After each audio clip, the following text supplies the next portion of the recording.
Isaac, a gente teve o processo eleitoral, né? Aquele que participa do processo está dizendo que o processo eleitoral é legítimo, porque se é feito um jogo, senão você não participa daquilo que você não acha que é legítimo, não é? E quem ganhou a eleição governa, quem perdeu se torna oposição se quiser. Mas a gente teve aí todos aí, durante esse processo de posse, coisa e tal, e culminou com o que a gente viu, aquela tragédia. E eu estava aqui observando as coisas, quando eu vi aquilo ali, esses protestos tira qualquer indício de legitimidade de quem não aceita um governo que foi eleito, mesmo que seja errado.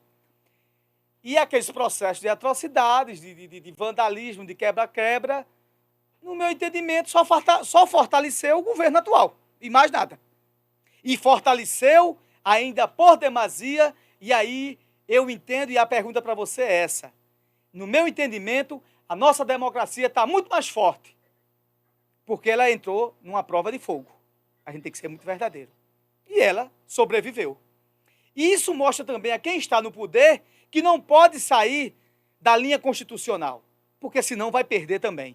E esse recado não só é para quem tentou, de alguma maneira, tomar o poder de maneira não constitucional e não legal, mas também um recado para quem está no poder, que tem que fazer as coisas dentro do processo constitucional. Qual a sua leitura e qual o seu entendimento sobre isso? Primeiro, quero desejar um bom dia a todos e agradecer mais uma vez pelo convite do meu amigo, meu irmão Jadiel. Quero me congratular aí com a nossa Tássia, que eu não a conhecia, né? E é um prazer estar com vocês. Quero desejar um ano repleto de paz e saúde a todos os nossos ouvintes.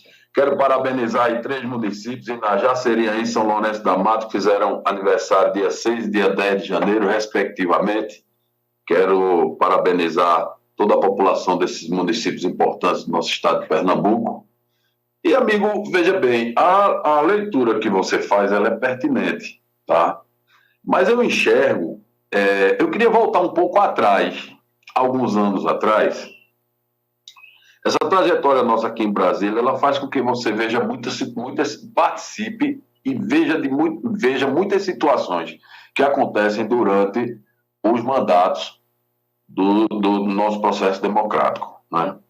Então, no exercício de 2004, 2005, não lembro bem, eu estava ali com um ex-prefeito de Pernambuco, a gente estava saindo ali do anexo 2 da Câmara, que você bem conhece, e naquele momento encostou ali 6 ou 7 ônibus do Movimento Sem Terra. Eles invadiram a Câmara, destruíram um veículo que estava ali para sorteio do Sindilés, do Sindicato dos Servidores. Era um final de ano, estava para sorteio lá.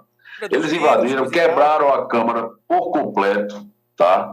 Eles detonaram a Câmara, quebraram caixa eletrônica, invadiram o plenário, quebraram vidro, ou seja, uma barbárie total.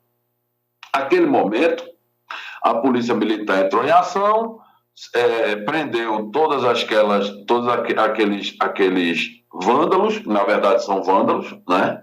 Que isso não tem a ver com a livre manifestação, como não tem a ver o que aconteceu também, sou totalmente oposto àquilo ali, tá? Aquilo que aconteceu na Esplanada dos Ministérios, nos 3 poderes, a agressão que houve aos 3 poderes, aquilo não é livre manifestação, aquilo não faz parte da Constituição Federal. Entende? O artigo 5º é bem claro, você é a livre manifestação e ao não anonimato, perfeito. Você tem como se manifestar, você tem como dizer o que você não está concordando dentro do processo democrático de direito. Agora, quando você vandaliza, ele sai totalmente desse princípio do artigo 5º. Então, naquele momento aconteceu isso e eu não vi ninguém dizer que era vândalo, que era terrorista, que era antidemocrático. Eu não vi ninguém falar sobre isso. Não sei se é porque só foi na esfera do legislativo e os 2 outros poderes muito confortavelmente ficaram de camarote, como a gente diz, assistindo de camarote, né? Aquela situação da invasão de um poder, tá? Que se a gente for observar ao longo desses últimos anos, nós não estamos vivendo em harmonia, os 3 poderes não estão em harmonia, por N motivos, pelo executivo, que não se harmoniza com o judiciário, que não se harmoniza com o legislativo, que existe uma proposta do judiciário brasileiro hoje, configurado na sua Suprema Corte, tá? Que ele está arbitrando nos outros dois poderes, ou seja, hoje o Brasil, ele pode se resumir a um poder judiciário, tá? Você chegar um ministro de uma forma monocrática, você afastar um governador eleito pelo povo, a própria Constituição veda isso. Ele tem que passar por um processo de averiguação, de ter que ter um início de um processo legal. Quem pode afastar esse governador é o STJ, não é a Suprema Corte Federal. A Suprema Corte é exatamente a última instância, não é. E tem que passar isso pela Assembleia Legislativa. E nenhum desses ritos foi cumprido. Monocraticamente se afastou, se fez uma reunião, os outros ministros aprovaram, o cara está 90 dias e a conversa que sai é que ele vai ser prorrogado por mais tempo. Inclusive, na minha opinião... Do jeito que está, ele não volta nunca mais. Estou te ouvindo, Jadiel, desculpa. Eu estou dizendo o seguinte, Isaac, desculpa lhe interromper, e do jeito que está as negociações, ele não vai voltar nunca mais. Pronto, você entendeu? Já estou falando em caçar a chapa. A vice também vai rodar. Então, a gente começa a analisar isso de uma forma mais profunda, aprofundada do caso, você vê que está em andamento no Brasil, certo? O cerceamento, tá? Da livre manifestação. Eu não estou dizendo, entenda, que fique bem claro isso, eu não estou dizendo que o que houve foi livre manifestação. Não foi. Não está cobertado pela Constituição. Aquilo ali, o que houve ali foi um vandalismo. Quem vandalizou ali... A justiça está aí, as investigações aí estão para dizer. Existe uma vertente... Cada um paga pelos seus atos, né, Isaac? Claro, existe uma vertente de que tinha gente infiltrada de outros partidos. Isso não cabe, isso não me cabe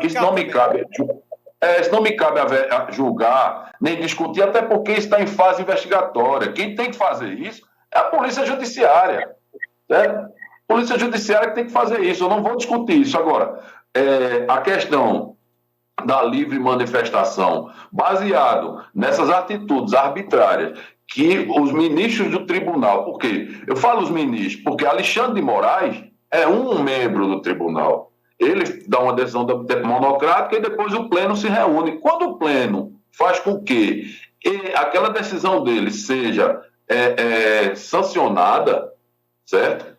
Isso é um perigo, cara. É um perigo. Então, hoje, tudo que você for fazer hoje é ato antidemocrático. Quer dizer que se tudo que eu for me queixar hoje nas ruas ou na porta dos tribunais é ato antidemocrático, se eu for para a Assembleia Legislativa protestar por um projeto de lei que eu acho que vai prejudicar eu como sociedade civil organizada, é ato antidemocrático, então isso a gente tem que começar a analisar friamente, sabe? Eu vi uma entrevista, embora eu não sou muito... seguidor das suas decisões, nunca fui muito seguidor das suas decisões, do ex-ministro Marco Aurélio de Mello, e ele é um cara muito inteligente, um cara muito competente, e ele disse uma coisa essa semana que eu achei muito pertinente ao momento, sabe? Ele disse que o ministro Alexandre de Moraes, ele não está zelando pela paz social. E quando você observa essas atitudes que são tomadas energicamente a respeito vou aqui colocar como um exemplo clássico, o governador do Distrito Federal, isso não existe, cara. Então vamos lá. Você acha que aqueles grupos faccionados de criminosos no Rio de Janeiro, aquilo é antidemocrático ou não, nos morros? Claro que sim. E da população. Ali são terroristas. Sim. São terroristas. Eles se enquadram muito bem na lei de terrorismo. O cara anda com um fuzil no meio da rua? Eu não estou te ouvindo, querido. Eu não estou te ouvindo. Eu estou fazendo... o cara anda com um fuzil no meio da rua? Tem que ficar ligado aí. Ora, aquilo ali não é terrorista, não? Claro, sem sombra de dúvida.